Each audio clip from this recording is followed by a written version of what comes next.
pump, pump, pump. Guys, it's Josh, kicking consultant here, and I'm here with Corey from Pulsate. Corey, what are we going to be doing today to improve us for both AFL and NFL? So Josh, we're going to work on some post-activation potentiation stuff. So really good tools for us to use to help improve your speed, power, your agility, change of direction. Guys, make sure you hang around and watch to the end, because we're going to start simple and then progress to that one key thing that is really going to help you develop your power. A supine med ball drive, so we want to set up. So one partner will be lying on the back, other partner is set up with the ball at shoulder height. So I'm going to tell Josh when I'm going to drop the ball, and he's going to try and react super quick. Yep. Good. Yep. Big drive. Good. Yep. Big push. Perfect. Explosive push up. So I want Josh to start on his face. So we're not actually going to drop down from this. So it's a really good exercise for us just to say that we've hit the ground during a game. We're going to try and explode up nice and quick. So what I'm going to cue Josh is a nice big brace so he gets full body stiffness, and go. Perfect. I want to project as hard as we can into space. Give me a couple more for me, Josh. So the beauty of this exercise, the really important thing with our power exercise is that we're projecting into space. So we can't get the most amount of power from the push-up or replicate this to an action we would in a game if the hands stay on the ground. So we must be driving out into the air, max effort. For our vertical jump potentiation work, so the most basic exercise we're going to start with is just a dumbbell counter jump. So Josh will set his feet up underneath his hips, nice big brace up, and then he's going to drive as hard as he can and catch. Beautiful work. We'll go another rep, brace up. When you're ready, big drive. Perfect. So we'll perform that max effort. Then the dumbbells will go to the side. And again, depending on your training level, we can go anywhere from between 1 to 8 minutes. So just imagine Josh has had a couple of minutes off, rest in between. Then he would brace up. Same pattern. We won't use the arms. So they'll stay by the side. That's it. Big counter movement. Pump and catch. Perfect. And then big drive. Punch.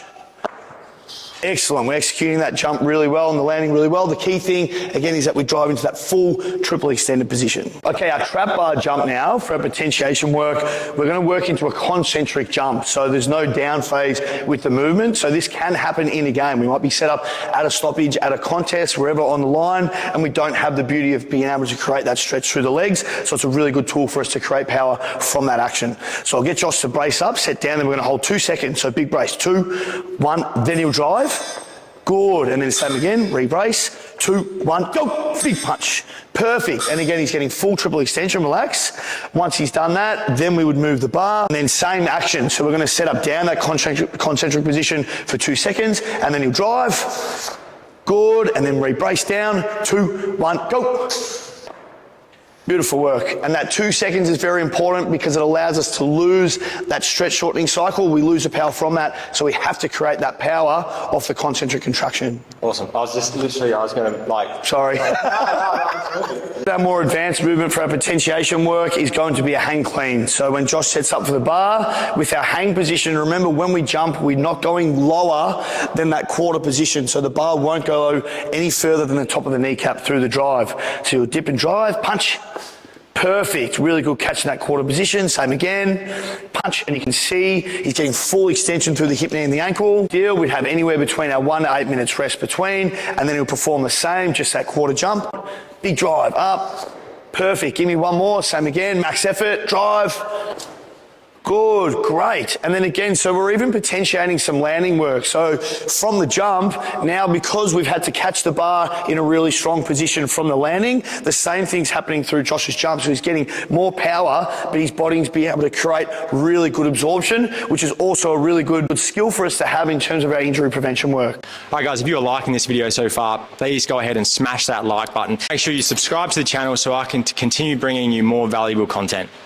Okay, for our potentiated speed work, we're going to really focus on our first few steps off the block, which for NFL, AFL are our most important to be able to separate ourselves or get ourselves to an attacker defender. So I'll give Josh the mid ball. So we're going to start it at the chest and we're going to set up in a 2-point start position. So we're loaded at the ankle, loaded at the hip. He'll brace out. He's going to perform the same action at the same time. He'll drive the ball and sprint. Pump. There we go. Pump. There we go. Once we've done our ball drive, then I'll get him to start without the ball. So we'll set up in that same 2-start position. Again, just sort of visioning that he's still got the ball at his chest so the load's the same through the legs, and then he'll take off big drive. Obviously, this is like speed sprint work, or acceleration work, which is great for AFL, but I still think it's really applicable for punters because it's still that single leg driving power. And often, like if you're at the college level, you have to do the drills that the rest of the team do. So it's important that if you're going to do them, like do them properly and know that you are getting some benefit from it to help you with your punting. Okay, our banded sprints. So working this, we're going to perform it for about 3 seconds. So really max effort driving through. So we just want to make sure that the resistance that we're putting against someone when they're running is not hard enough that their action changes. So again, I want Josh going super, super hard, but I don't want to be pulling him back so he's actually not moving. Yep, or again, his action changes from his natural sprint. So I'm going to tell him when to go. So I'm going to set up when I'm ready, set and go. Pump, pump, pump, pump, pump, pump, pump. And then so as we can see, he's got really good triple extension flexion, and the band's actually helping Josh go into more of a 45 degree, which is exactly that posture that we want to perform when we're taking off. So now once we've potentiated this run, we're going to make sure that we're still driving for the 3 seconds, similar to, or it's the same as what we've done with the band work. So now guys, make sure you go to the link in the description to download your Punters Power Program or my AFL Kicking Guide. Some really, really good resources to help you. Want to make it a little bit more interesting, we can make a reactive component. Yeah. So Josh, if you set up from the top, when I call set, you'll dip in your 2-point start, and then I'll say go to take off. Set, go. Perfect. And naturally, you should feel a lot more strength, a lot more power through that drive. It's just so important with footy, like it's really about your acceleration, and your first 2 to 3 steps is what's going to separate you from, becoming that elite player. Progressing to the agility work, or more so change of direction. Obviously, agility, we need a bit more of a reactive component. So this is just focusing on driving through our lateral positions. So to start with, I'm going to start Josh in the band, and we're just going to do a loaded lateral drive. So the key thing with our lateral positions is the feet start outside the hips. Toes are square, that's it, and we're loaded through the hip, knee and the ankle. Josh is going to do a big drive, push, perfect, and then reset himself nice and strong. Big drive, push. So Josh will go band off now. Josh is going to try and follow my hand, and you're just going to keep pushing hard, hard, hard to wherever my finger goes, and we're going to stay inside the orange. And go. Good. That's it. Good, and relax. So what that does is the force reaction that we're going to be getting, or the force production, that we're going to be getting from the band, now that turns into the absorption and production that we're going to get when we start to change direction. And I guess now we're going off for like a stimulus, it is a bit more of that agility, reactive component, more so than just working on that lateral change of direction. Exactly, which is what we need. Okay, so working to a more advanced agility component is Josh is going to try and follow me. So the key with this is, again, so we've worked into our power drill, so we're going to get more drive off the planting leg. We start moving. Josh is going to try and follow my belly button, and I'm going to try and keep away from his belly button while we're staying within the orange. Cool, so we've got to be nice and fast. Ready, go.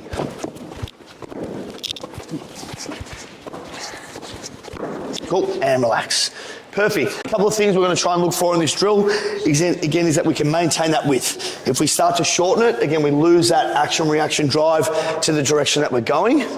The other thing is that we're getting good power. So again, good power without getting stuck in the ground. Yeah. So we still want to be able to get those fast contacts and not get stuck when I go to change direction. Yeah. We still want to be quicker trying to pivot out. Yeah, what I liked about that is what we get told when we're trying to lay a tackle, it's watch the hips, because the hips don't move as much. So really good drill for people who want to work on their lateral change direction, but also more like applicable for going into like tackling. We're going to go into a more specific post-activation potentiation movement for punters. So we're going to really load up here with a B stance deadlift. So more of that single leg movement. Now we're just going to work on 1 rep here. Like with punting, we often just get that 1 rep. So core strong through the core. Go, explode. Nice. That's all it is. Then we will rest for say 7-8 minutes, then go into more of that lighter explosive work. Loading the same leg, we are doing that B stance box jump. So nice and high when you're ready.